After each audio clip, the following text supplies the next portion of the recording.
Bonjour et bienvenue sur j'aicompris.com. Dans cette vidéo, on vous propose de démontrer que 9 septièmes n'est pas un nombre décimal. Et tout l'intérêt de cet exercice, c'est qu'on va utiliser des méthodes très utiles en mathématiques. Alors, il faut savoir que c'est un exercice assez difficile, mais on en a traité un très similaire sur la chaîne. Donc ce que je vous propose, c'est d'abord d'aller regarder cette vidéo. Je vous mets ici un lien en haut à droite et seulement après de revenir vers celle-ci. Du coup, je vous rappelle brièvement l'idée qu'on va utiliser à la question 2. On va utiliser un raisonnement par l'absurde. Donc je vous rappelle le principe. On veut montrer que 9 septièmes n'est pas un nombre décimal. Eh bien, on va supposer le contraire. Donc on va supposer que 9 septièmes est un nombre décimal. Et on va montrer que ça implique que ça aboutit à une contradiction. Eh bien, si supposer que 9 septièmes est décimal débouche sur une contradiction, une absurdité, ça veut dire que l'hypothèse de départ, elle est fausse. Et donc que 9 septièmes n'est pas un nombre décimal. Et pour aboutir à cette contradiction, eh bien, vous allez devoir utiliser le théorème sur la décomposition en facteur premier. Voilà, vous avez tous les éléments pour résoudre cet exercice. Appuyez sur pause, cherchez-le bien et on se retrouve tout de suite après pour la correction. Bien, on passe maintenant à la correction de l'exercice. Donc première question, rappelez la définition d'un nombre décimal. Donc ça, c'est une question de cours, donc vous devez connaître par cœur la réponse. Et donc voici la définition. Un nombre décimal est un nombre qui peut s'écrire sous la forme a sur 10 puissance n, avec a un entier relatif, a qui appartient à z, et donc n qui appartient à grand N. N est donc un entier naturel. Alors très souvent, on entend comme définition, un nombre décimal, c'est un nombre qui peut s'écrire avec un nombre fini de chiffres après la virgule, 0,008 par exemple. C'est vrai, mais c'est pas très rigoureux et c'est difficile à exploiter dans les exercices. Regardez ici, cette définition, elle s'applique parfaitement pour 0,008. On peut réécrire ce nombre sous la forme 8 millièmes. 8 sur 1000, ça donne bien 0,008. Et 1000, qu'est-ce que c'est? C'est bien une puissance de 10, c'est 10 au cube. Et donc, mon nombre, je l'ai bien écrit, un entier, 8, c'est ce qui joue le rôle de A ici, divisé par une puissance de 10. Et donc ici, n vaut 3. Et on passe maintenant à la question 2. Donc on va démontrer que 9 septièmes n'est pas un nombre décimal. Et donc comme on l'a dit, on va utiliser pour cela un raisonnement par l'absurde. Et on va commencer par supposer le contraire, c'est-à-dire que 9 septièmes est un nombre décimal. Et si 9 septièmes est un nombre décimal, eh bien d'après la question 1, il peut s'écrire sous cette forme-là, a sur 10 puissance n. Donc c'est ce que j'ai écrit ici, on raisonne par l'absurde et on suppose que 9 septièmes est décimal, c'est-à-dire que 9 septièmes égale a sur 10 puissance n, donc avec a un entier, alors j'ai mis relatif, ici on se doute bien que a est positif, et donc n appartenant à grand N. Et maintenant il faut exploiter cette égalité. Donc là, réflexe, quand vous avez une égalité de fraction, on peut penser à utiliser le produit en croix. Donc l'égalité des produits en croix nous dit que 9 fois 10 puissance n, donc 9 fois 10 puissance n égale, eh bien, l'autre produit, donc 7 fois a, 7a.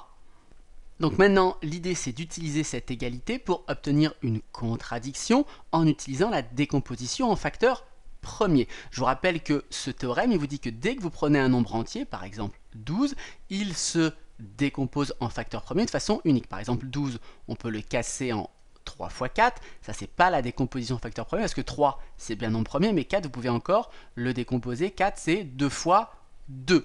Conclusion, 12 c'est 3 fois 2 fois 2, ce que je peux écrire 2 au carré fois 3. Notre théorème de décomposition en facteur premier nous dit que 12 c'est la seule façon qu'il a de se décomposer en facteur premier, c'est 2 au carré fois 3. On pourrait modifier l'ordre évidemment, mais à l'ordre près c'est la seule décomposition possible. Alors, c'est ce qu'on va utiliser ici. On a égalité ici, donc à gauche et à droite, on a le même nombre. On va décomposer en facteur premier de chaque côté et on va regarder qu'il y a un problème.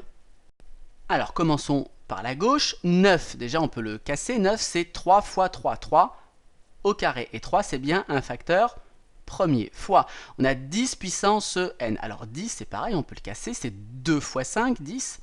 Et 2 et 5, ce sont bien des nombres premier. Donc je fais attention, je mets des parenthèses, je remplace 10 par 2 fois 5, puissance n.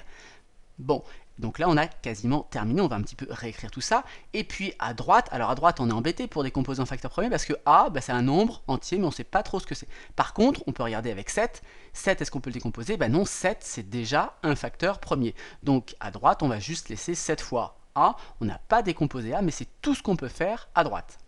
Alors on va réécrire maintenant le morceau de gauche. Je vous rappelle que a fois b, le tout à la puissance n, c'est comme a puissance n fois b puissance n. Donc ça, je peux le réécrire que c'est 2 puissance n fois 5 puissance n, tout ça. Hein. Donc maintenant, à gauche, je vais ranger les facteurs par ordre croissant. Donc j'ai 2 puissance n fois 3 au carré fois 5 puissance n. Et puis maintenant, à droite, on va juste laisser 7a. Et donc là, on a terminé la décomposition en facteur premier. Bien, et maintenant, qu'est-ce qu'on remarque? Eh bien que dans la décomposition en facteur premier, quels sont les facteurs premiers qui interviennent? Il y a 2, il y a 3 et il y a 5. Ok. Alors, maintenant, si on regarde à droite, on ne connaît pas tous les facteurs premiers qui interviennent. Par contre, on est sûr qu'il y aura le facteur premier 7. Oui, mais là, il y a un problème. C'est que 7, c'est un facteur premier, donc il devrait apparaître dans la décomposition en facteur premier à gauche, puisque cette décomposition en facteur premier, elle est unique. Et il n'y a pas le facteur 7 à gauche. Donc là, il y a un problème. Du coup, si on termine la décomposition à droite, peu importe la décomposition en facteur premier du nombre A ici, on aura un facteur 7 qui va traîner. Donc on n'aura pas la même décomposition en facteur premier des deux côtés. C'est la contradiction qu'on cherchait à obtenir. Alors voici par exemple comment est-ce qu'on peut rédiger les choses. On explique que la décomposition d'un entier en facteur premier, elle est unique. Alors petite précision, c'est vrai à partir de 2. Bon, il est clair que le nombre qui est ici, il est plus grand que 2. 3 au carré, ça fait déjà 9. Quelle que soit la valeur de n, ici ce nombre-là, il sera au moins égal à 2. Il n'y a pas de souci. Donc la décomposition en facteur premier de ce nombre, elle est unique. Et donc on dit ici, le facteur 7, il apparaît à droite, mais il n'apparaît pas à gauche. Donc c'est absurde, il y a une contradiction. Conclusion, notre hypothèse de départ, eh bien, elle est fausse, et donc 9/7 n'est pas un nombre décimal. Voilà, cette vidéo est maintenant terminée, j'espère qu'elle vous aura plu. Si c'est le cas, n'hésitez pas comme d'habitude à la partager et à la liker.